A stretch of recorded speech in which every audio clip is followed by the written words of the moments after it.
Hey, what's up, La Familia, you crazy football-loving nutters?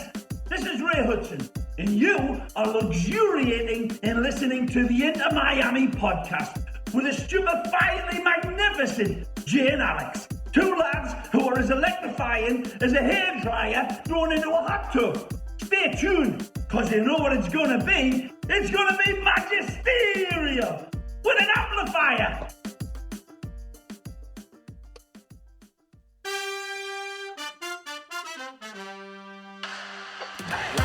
The cross Campana! He's done it again! Taylor wins it for Victor Ulloa. It's one up. Ulloa and Taylor! Job done for Inter Miami! Landed in by Moses. What? 6! It's 2 for Miami! Damian Lowe doubles the lead! Sometimes you can just sense something wicked this way it comes. Well, in the words of Frank Sinatra, that's life. Riding high in April, shot down in May, man. We were all smiles. Such a good feeling last episode, and oh man, that heartbreak on Saturday, that might be probably toughest thing I can think of outside of making the play-in round in our first season, beating Cincinnati in the hailstorm. It wasn't a hailstorm, but sideways moving rain with that beautiful Mikey Ambrose ripper from outside the box, only to go up to Nashville and just lose 3-0 and completely fall apart, man. That was it's the emotions of football right there, man. Like, obviously we wanted to win. Then everyone's like, okay, we'll settle for the point, right? You know, hey, draw could be worse. Oh man. And then it just went all bad, man. That hurt. I saw you laughing a bit, trying to, I imagine, just find some humor in it so you're not that upset. Yeah. I mean, going with the music theme here, like Justin Timberlake said, what goes around comes around. And it comes all the way back around. We did it to Minnesota. We did it to Dallas. Why did it have to be Orlando of all teams? I know. You know, and the killer thing is, it was such a routine ball that we just switched off. Yeah. That's all it is. It was a bad cross, man. That was a pathetic cross. We'll get into that. Let's intro real quick first, and let's just get through this, because none of us really want to sit here and deep dive into this absolute heartbreak for lack of a more family friendly option there. But welcome everyone to the Inter Miami podcast. I'm Jay Kington, joined by, as always, Mr. Than Harrington. How are you doing, buddy? Outside of the obvious here, how's life? Just trying to stay optimistic, man. I mean, we'll get into it, but it's our away form, it lets us down every single time. We have a fortress building at home. Away is what it is, but we're gonna rebound. We'll be right back at it. Yeah, it's just another one of those situations where, like, the 3 points this past week were pretty crucial. I mean, we really needed that to stay right just outside the playoffs, because everything's getting tight. And then it seemed like everything was going our favor as far as the other games being played in the East. Like, really just outside of Charlotte destroying Nashville 4-1. There were a lot of draws. There was a New England loss. We need New England to lose and draw as many as we can. So it seemed like this was our opportunity, only to just be destroyed. Emotionally destroyed. Emotional damage. Emotional damage. Yeah, there we go. We need to have him come on. No, that's our new clip right there. Oh, brilliant. Yeah. We'll just do this like video game streamers. Yeah. There we go. Yeah, that works. It works. Like, subscribe to keep us going here, folks. But yeah, I mean, outside of just our game, it pains me even more that I sat through a City group game because I wanted to see if New England would win or lose. I watched the entire thing, made me sick to my stomach. I did as well, buddy. Don't worry. Yeah, it is what it is. Here's the worst part. I did it with a house full of people that don't care about MLS, and they were just This was on the big screen, and they couldn't really do anything about it. Is that cruel? That's cruel and unusual. Well, I was watching it, and Lucy walked by me, and she goes, "Are you feeling okay?" I'm like, "What?" She goes, "You're watching a City match." I'm like, "Yeah, I know, I know." And she just kind of looked at me in disbelief, and then walked out. And I was like, "Okay." Well, I mean, that's what happens when they own a team in every single league. How many teams? They have like 8 teams. It's disgusting. Yeah, they just picked. Didn't they just buy? Was it Palermo in Italy or something like that? I think. I don't know what it was. Would not surprise me. Yeah, it's what it is. But hey, why don't we dive into this? Let's just get this over with. Let's rip the Band-Aid off. Let's just do it. It's not really other ways to do this. I mean, look, here's the deal. Here's the story. This game was fought in the midfield. 43% of the possession of the action was all in the midfield. I didn't think we necessarily played bad by any means. It seemed like a pretty heavy defensive game. We'll get into the stats here, but long story short, each team only had 1 shot on goal. It was just one of those games, man. It's kind of this recurring problem. Like, I think we get lulled into a sense of like false confidence in Inter Miami because they've had several late game winners, not only this season, but going back to last season. It's kind of just like the way of life. And while it's extremely exciting and gratifying when it pays off, there still is this underlying issue that hasn't really been addressed. And that's just the lack of ability to score, specifically score early. And, Leo Campana, right on the fringes of the MVP race, he's got 8 goals. Outside of that, everyone else on our team is 2. Not everyone, but I mean everyone that's on the scorers list only is 2. It just seems like we don't have a consistent secondary attacking option. And hopefully, maybe this is Coco Gin. Maybe this is Pozeulo. I would have to think it's definitely Pozeulo because he's done it at a high level in this league. But until we get some sort of option outside of Leo, because when Leo gets locked down, it's kind of just an ineffective team. And then we're looking for that crazy breakaway cross or, Emerson just going like a maniac and just taking on the whole team. This got to get figured out for us to really be able to hit the next level, I believe. Yeah, no, I agree with you. And if you miss the match, you get, like you said, you can kind of bookend it. There was a shot in the 2nd minute, and there was a shot later towards the match. I don't know the exact minute of it, but you could have blacked out throughout the entire game and woke up none the wiser. Like it really wasn't. I don't want to say it was bad football because it really wasn't. And I hate praising Orlando in any way, shape, or form, but like both teams played well. Both teams battled it out. If I had to compare it to something else, Jay, I would say it was like a prize fight. It was like a title fight out there. It was punch, counter punch, punch, counter punch. And neither team wanted to go down. It's unfortunate that it had to go down the way it did, to your point, Campana, again, locked down. We didn't have another attacking option. It's concerning to say the least, but I will also say that it also gives the organization one giant glaring focus when it comes to transfers. If either one of these 2 doesn't work out, so be it. I don't think that's going to be the case, but then we can say, okay, primary next transfer window has got to be an attacker, like all out attacker. Go down to your South American boys and find us another one, Jay. Bring them on up here. Like more Brazilians. That's my motto. We got to get somebody. I mean, like you're right. Even to the point where, and again, this might be shocking to some, I'm actually loosening my stance on bringing Suarez in. Like, we have to get somebody. I don't care who it is. Well, but we don't hit the playoffs. Apparently, we're not getting them.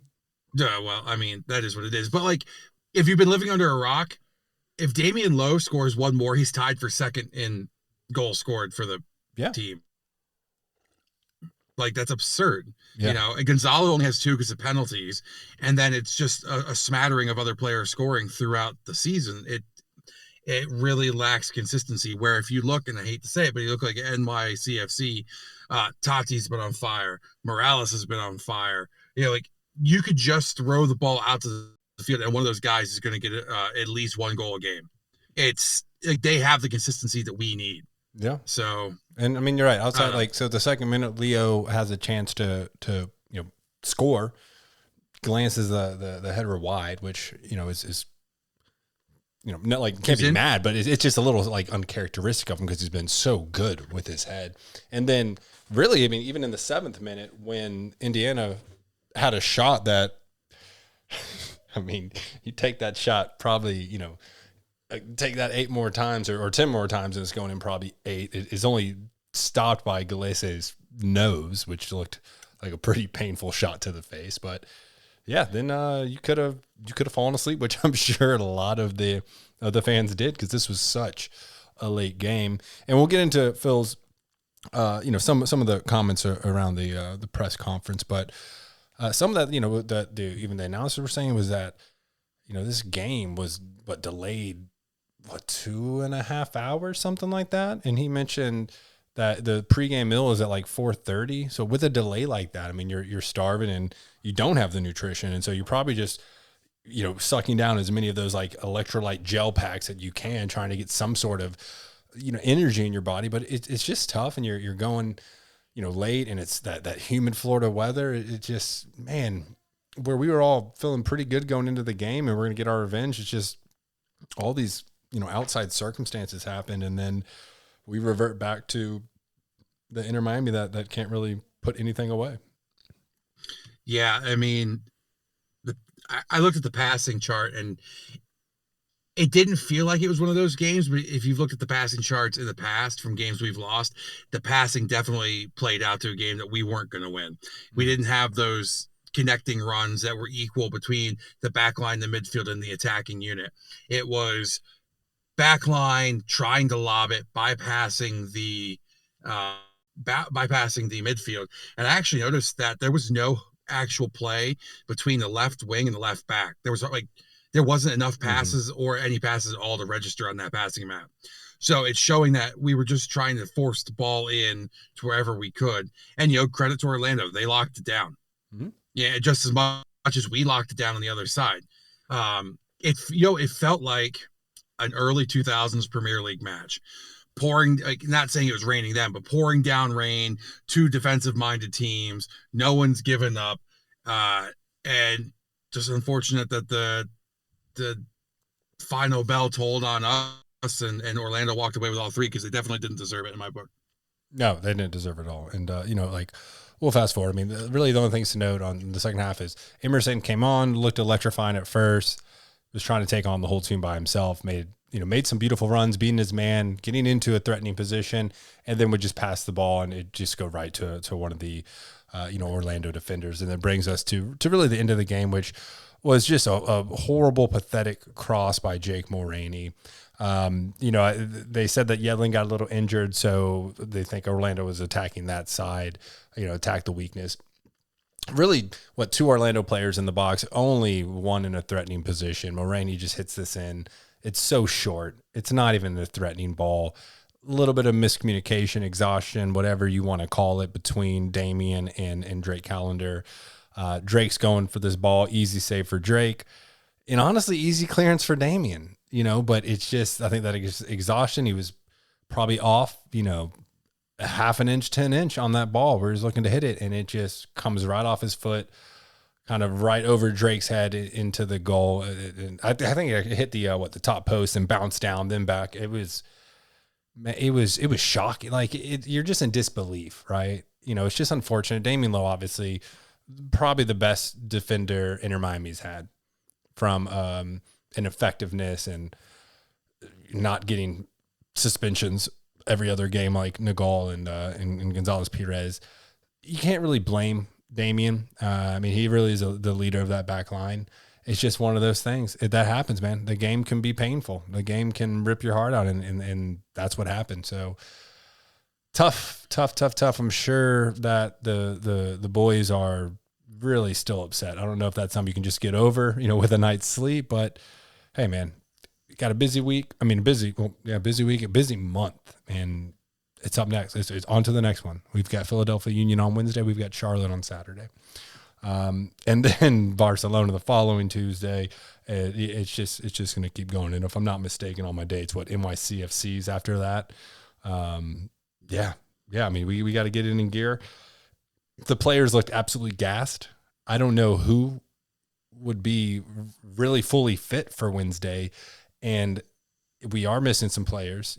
They said Gonzalo had a cold. Like, what is that? But Ari Lasser is supposed to come back, but the depth isn't there right now for the stretch of games we're about to play in July. Oh man, they're going to have to go work some magic.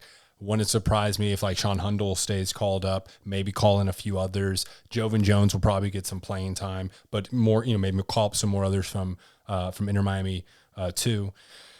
And yeah, I mean, we're to get Philly, but where are they right now? Second in the East. Charlotte, who's above us. Barcelona, NYCFC, who's been struggling lately, but it's still NYCFC. They're in third. And then, of course, Cincinnati, who that's who we look to, man, right? They were just so bad for like 5 seasons, and now it's finally clicking. And I'll tell you what, man, that Cincy NYCFC game probably the best one of the season. I mean, they are fun to watch. Brenner's now acting like the man they wanted to sign, but Luciano Acosta, man, that dude's just a stud. But Brandon Vasquez is playing really well. So that's we got to remind ourselves, and even look to Orlando, because Orlando was like pretty shit for 5 seasons as well. So it can be done, right? We all want the instant success, but what do you think is going to happen this next game, man? Like, it's going to be heavy rotations. What game do you focus on, I guess? Would you focus more on the Philly game? Or would you say, I mean, number 2 team in the East, let's focus on the Charlotte game because they're in 6th. We have 2 games in hand on them, but they are up 4 points on us. What would you do? Well, I'm going to say we have to focus on the Philly game. Need I remind you that they just absolutely annihilated DC United? It was like a battleship versus a paper boat in the water. Like, I watched every minute of that game, and I swear to God, I could hear the Duke anthem being sung 2.5 hours away because they were going absolutely crazy out there. Mm-hmm. I think Charlotte is going to be, and I don't want to jinx us here, but I think we have a better shot against Charlotte because of their injury situation. If I do recall, they have quite a few injuries right now, or at least players that were out and players that are missing due to this, that, the other thing, whatever. But you got to play damage control. We already have a shit goal differential. We have to get the defensive lockdown. We have to get everybody fresh. We have to get everybody ready to go so we don't give up 4 to Philly. Like, I really think if we lose to Philly, that is going to be a damaging thing for the psyche of the team. And we could be looking down and the barrel of a 3, 4, 5 game skid, which we can't afford right now.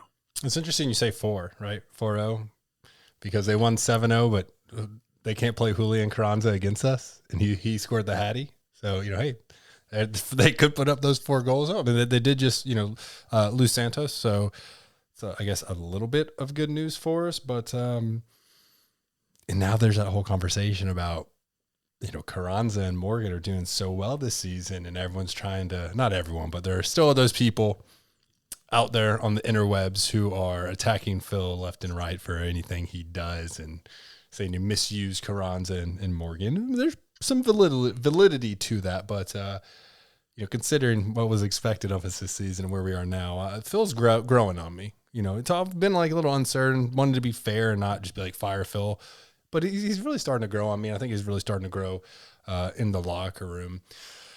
Now, I don't know, man. I think I would probably have to disagree with you. I think you focus on Charlotte. That seems like the more important game to win. I don't see Philadelphia Union dropping out of the playoff race at this point. I could see Charlotte doing that, though, because they're right on the fringe and we still have 2 games in hand.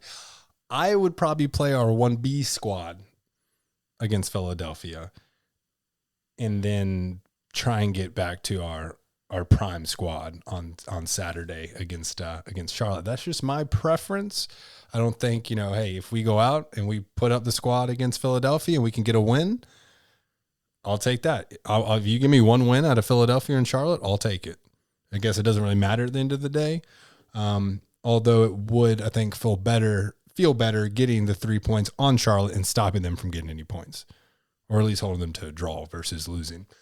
But yeah, I mean, look, man, anything could happen. Philadelphia is still a pretty lethal team. Can't even lie. They still have I think it's Michael Ure.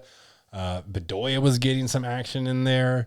I mean, still a team that you need to look out for. I think what we're gonna have to do here, buddy, is we're just gonna have to go back to our anytime we get confident and start projecting Inter Miami wins, they lose. So I think we're gonna have to go back to our standard bet, kind of predict against them and hope for the best. But and of course I didn't even mention Gazdag, right? Kind of a guy who disappears every probably so often, but for the most part really, really effective. I mean, you look at Carranza got 7, he won't be playing, but Gazdag has 7, Bedoya has 5, Michael Ure has 5. Let me open up this full list. Compared to us, it's Leo Campana at 8 and everyone else at 2 who has scored. But wow, I mean, like Gazdag 7, Bedoya 5, Ure 5, Burke, I think it's Corey Burke 3, Sergio Santos has 1. So they got some scorers, man, and they showed their potential. This is a tough team to beat. Now we got the draw last time against them, which was pretty exciting. This time we're going to be, it's going to be a home game. So we are getting back to our fortress. We are unbeaten in the last 7 at home. So, even though we have the lowest attendance in the league, it seems that it's still somewhat intimidating, man. What are you going to roll with for your Philly Union prediction here? 4-1 Philly. Not even thinking about it. I know they're like your second. Like I hate to say it. No, they're not actually, because the United legend is going to be head coach at DC here by week's end. So, okay. So you're done playing with your toy. yeah. No, that's happening, right? That's confirmed. Yeah. Coming from what was it, Derby City, right? This morning. Or Derby City? Is it Derby if it's not a rivalry, or is it Derby always in English? It was Derby County. Yeah. But no, I see if Campana's locked down, that defensive line. I mean, you got Wagner back there. He's like obviously one of the best in the league. Oh yeah. And I see them. I see us getting locked down by that defensive line. And I'm not saying Calendar's gonna give it up, but I think he's gonna be let down in some spots, depending on who we put out on defense. And I could also just be an alarmist right now, seeing. We'd be remiss to not mention the best keeper in the league in Andre Blake. Well, Carranza. I mean, not Carranza. Calendar is right up there. But technically, I think Drake is the more experienced and probably most elite keeper in the league right now. So it's Calendar Blake, then Carranza, right? That's what you're saying. Carranza. Yeah. And I guess Carranza pulls like a Rio Ferdinand because hell, he's going to Chelsea now, right? Who knows? Yeah, whatever. I mean, it is what it is. I mean, whatever. So let's get back to it, though. Like I said, 4-1. I could be an alarmist because I watched every bit of that 7-0. And to be honest, if you didn't watch it, it could have been 11. Like I know that sounds like it might be an exaggeration. It could have been every bit of 11 goals. Aronson, the young kid, came on towards the end and hit a few that were really close. Paxton's good. So, yeah, I mean, this is not a Philly Union podcast. This is the Inter Miami. I'm going to shut the door at 4-1, and that's where I'm going to leave it. Fair enough. I mean, so we're going to do community, I think, episode next. So I guess we'll hold off predictions of Charlotte. Let's just take this one game at a time. I'm going to go with 2-1 Philadelphia. I think we are back home. I think we do get a goal to try and ease the pain. I'm expecting a loss. A draw would be great. A win would be phenomenal. But we got to get a goal. Not a last minute ridiculous. I want an early on from a beautiful run of play. Nothing too frantic where anyone's gas. I just want to see us put together, some nice footy and get a goal. And I think, it'll be at least a positive step forward. But again, it's not going to get any easier this month outside of the Charlotte game. So strap in. It's going to be a ride. Don't know which way it's going yet, but It's clunking up to the top, and it's probably going to drop here, but we'll see. What else? What else do we have here, buddy? Got an update on our DP signings. What have we heard about them coming up? There is no update really. In the press conference, we have Coco, but I don't think there's been an update on. I haven't seen anything about his visa going through. I know what day was that? Wednesday or Thursday of last week. They said that there's no timetable. They're working through it as soon as they can get it done. But again, we're dealing with the government here. Maybe, it's such a quick turnaround. If we can somehow get Coco out there, help take him and let this be his learning experience, because we don't really have too many other options. And then Pozeulo, I don't know. I'm thinking, and this is kind of concurrent with some of the other, I guess, inner Miami beat writers, analysts, just reporters that have their own channels and stuff. I'm kind of in agreement. I think it's probably going to be around the New York City FC game before we really get to see them. But yeah, man, we could use that not only just for reinforcements, but that's just going to elevate the offense to a higher level all around, especially with Pozeulo pulling the strings. But yeah, and outside of that, you saw the Rome Beckham goal, yeah? Yeah. So I was surprised how quickly everybody picked that up. And yes, I know the name Beckham is going to ring bells across social media, but before I could even have a chance to post it, ESPN FC had it, Bleacher Report had it, like one of the Spanish outlets had it. I was like, damn. And it was only like 30 minutes after he scored the goal. Mm-hmm. For those of you who missed it, we did actually beat Orlando in a match this week on a come from behind 3-1 game, Inter Miami FC 2. David Beckham and his son, I should say, Romeo Beckham. I just had a little brain cramp there, thinking of all the beautiful goals David scored like this. Beckham had a free kick from the left-hand side of the box, curled it up over the wall into the side netting. No chance for the keeper. Absolute beauty. If you have not seen it, check it out on our Instagram page. I have posted it there. It's also on Twitter. Besides that, Jay, official announcement from the club today, the Barcelona game, I know, surprise, surprise, is sold out. Hey, finally, we get to see what a sold out game is like, and probably like only 5,000 Inter fans. I have a feeling it's going to be the Messi jerseys everywhere, but not the PSG ones everyone wants to wear into the supporter section. Stop doing that. Wear some pink, wear some black, wear whatever. White, just stop wearing Messi jerseys to any soccer game you go to. But this is the one where you get a pass because, he is the arguably greatest of all time. And we got a lot of Barcelona fans out there. Well, they have to come out and see their team now because the team's not going to exist in 2 years. So, they keep signing players. I don't understand how this works. It's going to be like week 4 of La Liga and Barcelona's like everyone's like on back pay or something, or they can't even, cut the checks anymore. Well, and that's why United can't sign Frankie de Jong right now, is because they still own $20 million. He said, I'm not going anywhere until you pay me my $20 million. Mm-hmm. And I'm sitting here going, can we just sign him? Mm-hmm. But anyways, moving forward, last bit of news for the episode.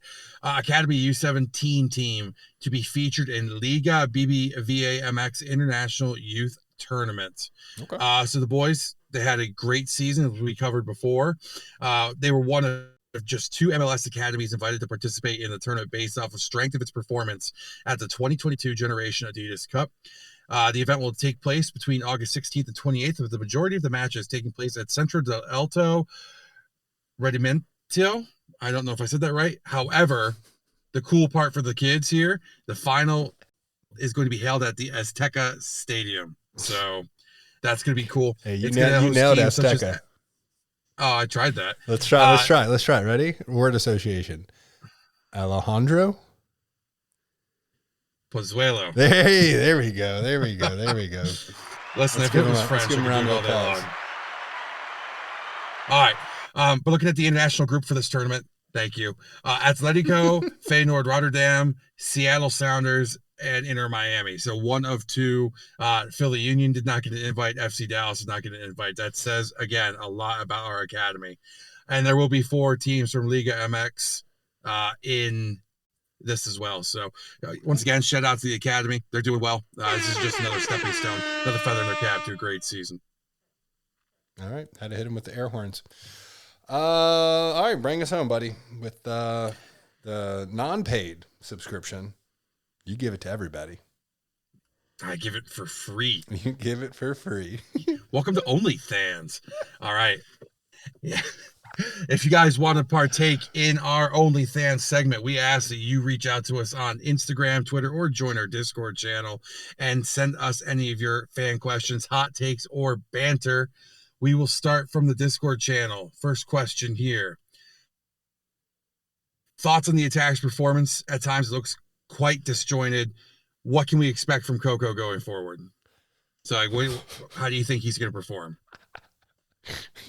With his 1 goal and 17 appearances this year, it's so hard to judge this man off the little bit of film that has been made available. He looks quick. He looks like he can make the key passes.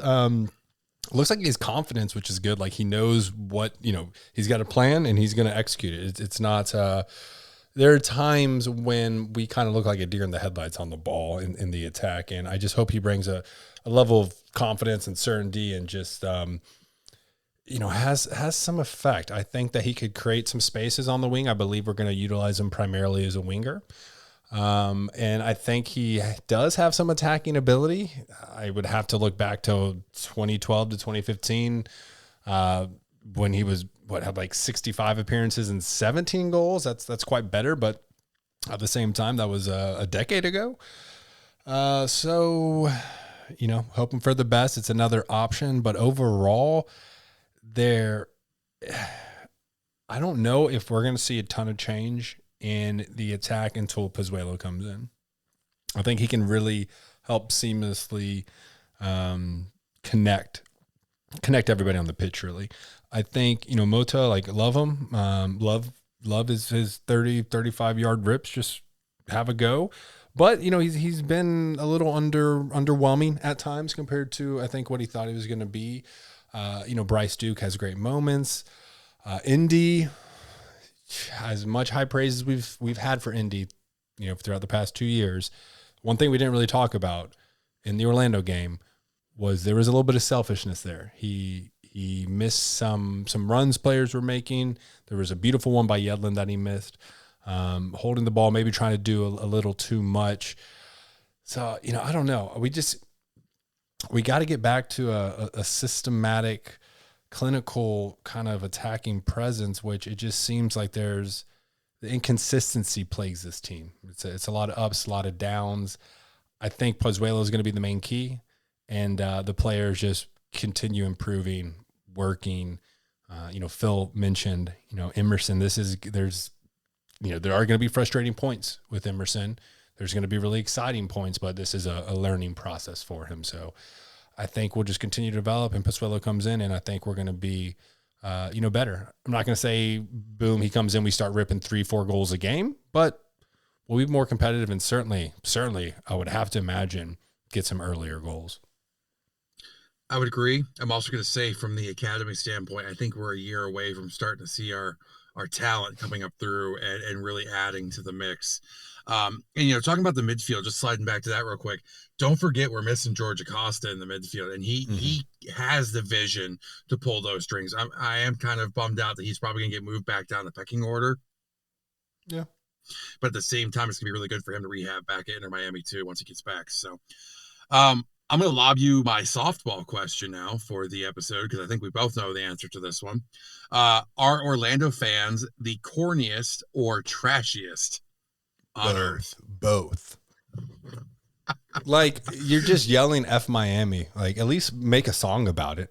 Have some sort of clever. And then before the game, I'm not going to say who, but two Orlando City fans, a guy and a girl, ran up and poured beer on Inter fans and, ran away. But the cops got him. I would have to assume kicked him out of the game. I don't know if that's worthy of a criminal charge, and then I guess there was, maybe some scuffles. I heard they were spitting on the Inter Miami fans. So I'm going to go with both, bud. Rivalries are fun. I'm really starting to grow a distaste for for this club. I mean, the past 2 games, like the first one went to penalties. This one, like this, Jake Mulroney acted like he banged in a 40-yard goal. Like, you're a scrub. That cross was horrible. I don't know what they're so proud about right now. You can't really win during the regular season. The only thing you actually have going for you is the U.S. Open Cup. But outside of that, nothing's blowing anyone away here or really exciting anybody. So enjoy it while they can. Do the whole Florida is purple, BS on social media all you want. But our academy is looking promising. We're under sanctions. We don't have any DPs that play. I mean, Gonzalo barely plays. We're basically without 3 DPs. We're finally getting another DP level candidate in Pozeulo, although he won't be a DP until the following year. So again, a tough game, painful result, but we're still trending in the right direction. I mean, we were left for dead at the beginning of the season. Absolutely left for dead. And at least we're fighting for a playoff spot, which is good to see out of the boys, just that fight and that hunger. So both. I would agree with you. And I have to say, so immediately after the game, started getting some messages on our Instagram account. And it was like, oh, we fucking beat you guys. Oh yeah, we had you. Yo, we trashed you. We trounced you. And the one guy actually sent us like a 2-paragraph song. And first off, like, I'm not going to acknowledge any of that. I'm just going to delete and move on. I checked Twitter. Right? I didn't see anything. I didn't know they were going out. I was like, they're going to come at us. They seems to do that every time. So Twitter was quiet. Yeah. But Instagram, all of a sudden it was just message. I started deleting stuff. And it was like, oh, this, the one guy on our account, he's like, oh yeah, F Miami, you guys suck. We kicked your ass. Last time I checked, an own goal. And that late in the game wasn't kicking our ass. And then I gotta give some shit to ESPN on this, or whoever it was. I forget who the game was broadcast on, at least up here. But almost every time they drown us out when we're at Drive Pink. And yet, clear as day, with Riley sitting next to me, I could hear fuck Miami over and over and over. Like, come on. First off, it's corny as hell. Be original, figure something else out, and just, I don't know, stop being the way you are. Like, why are you the way you are?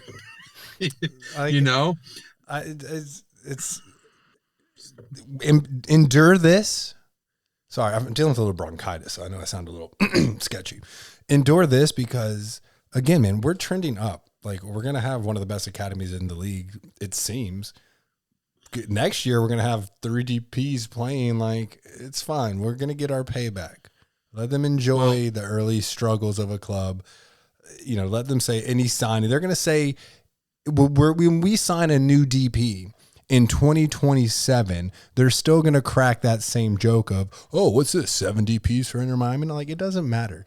Like, it's just such like a pathetic, not clever, like, like, I'm all for some good trash talking, but like, this is just like kind of embarrassing looking at them. Like, they can't come up with anything of real substance, of any real creativity.